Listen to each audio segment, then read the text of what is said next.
नमस्कार विद्यार्थी मित्र। कक्षा 6 में पाठ 3 जरा मुस्कुराइए, इसका आज हम दूसरा भाग पढ़ेंगे। हमने आज पहले वीडियो में देखा थोड़े चुटकुले जो हमें मुस्कुराने के लिए मजबूर करते हैं। जैसे पहला था किराएदार वाला। आज हम पेज नंबर 15 अपनी किताब में पेज नंबर 15 उसमें अभ्यास कुछ मुहावरे पढ़ेंगे। एक फकरा दिया गया है जो मैं पढ़ती हूँ, आप सब उसमें ध्यान दो। रमेश पढ़ाई में होशियार लड़का है, इसीलिए रमेश पिताजी की आंखों का तारा है। इस परिच्छेद में हमें मुहावरे ढूंढने हैं। तो क्या लिखा है? इसीलिए रमेश पिताजी की आंखों का तारा है। इस साल रमेश ने कमर कस के परीक्षा की तैयारी की थी। जब वह परीक्षा देने गया तो उसका ईद का चांद मित्र महेश का नंबर भी उसके नज़दीक था। महेश आस्तीन का सांप निकला। वह अध्यापक की नज़र चुरा के रमेश की कॉपी में से नकल कर रहा था। उस वक्त अध्यापक ने देखा और वे आग बबूला हो गए। तो इस परिच्छेद में हमें मुहावरे ढूंढने हैं। तो पहला मुहावरा कौन सा था? पिताजी की आंखों का तारा। आंखों का तारा होना यानी बहुत प्यारा होना। आंखों का तारा कौन था? रमेश। तो रमेश जो है वो अपने पिता का बहुत प्यारा लड़का है। इस साल रमेश ने क्या किया? कमर कस के यानी अच्छी तरह उसने परीक्षा की तैयारी की।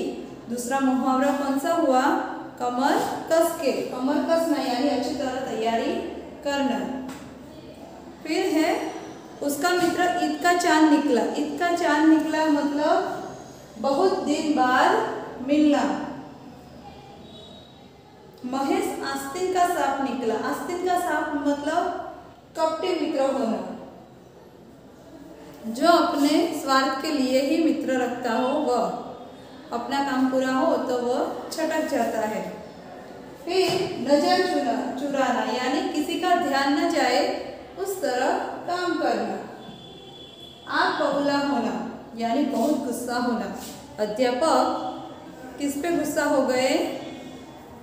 रमेश पे, महेश पे वह आग बबूला हो गए, बहुत गुस्सा हो गए। तो ये थे हमारे मुहावरे। इसका हमें वाक्य में भी प्रयोग करना है।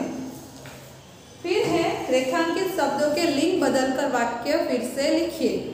तो लिंग बदलना यानी जाति परिवर्तन करना। पहला है दादाजी, तो लिंग परिवर्तन क्या होगा? दादी जी। लेखक हो तो लेखिका, मालकिन हो तो मालिक, मोर हो तो मोरनी, सेठ हो तो सेठानी, अध्यापिका हो तो अध्यापक और पंडित हो तो पंडिताइन, लड़का हो तो लड़की। तो मेरे दादाजी यात्रा पर गए हैं, यह वाक्य है। उस वाक्य में लिंग परिवर्तन करके हमें वाक्य लिखना हो तो क्या होगा? मेरी दादी जी यात्रा पर गई है। एक आदमी ने मुझसे कहा तो एक औरत ने मुझसे कहा। लेखक कहानी लिख रहा है तो लेखिका कहानी लिख रही है। बारिश को देखकर मोर नाचने लगा तो मोर का लिंग परिवर्तन क्या होगा? मोरनी। तो वाक्य कैसा होगा? बारिश को देखकर मोरनी नाचने लगी।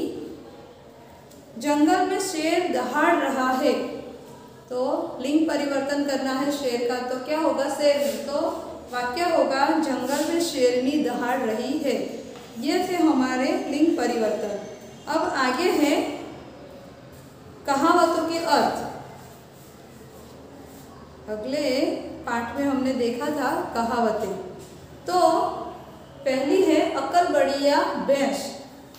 तो उसका अर्थ क्या होता है? शरीर बड़ा होने की अपेक्षा अकल बड़ी होती है।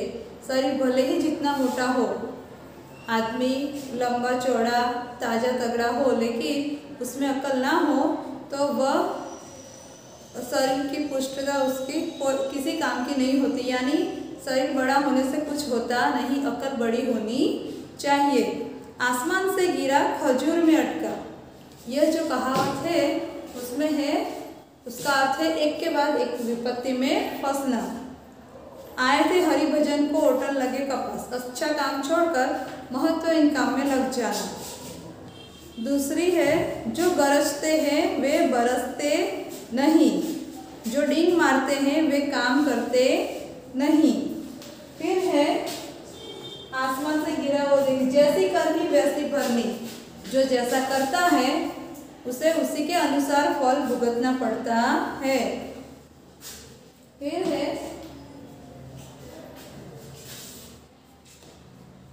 सारी कहावतें हमने देख ली।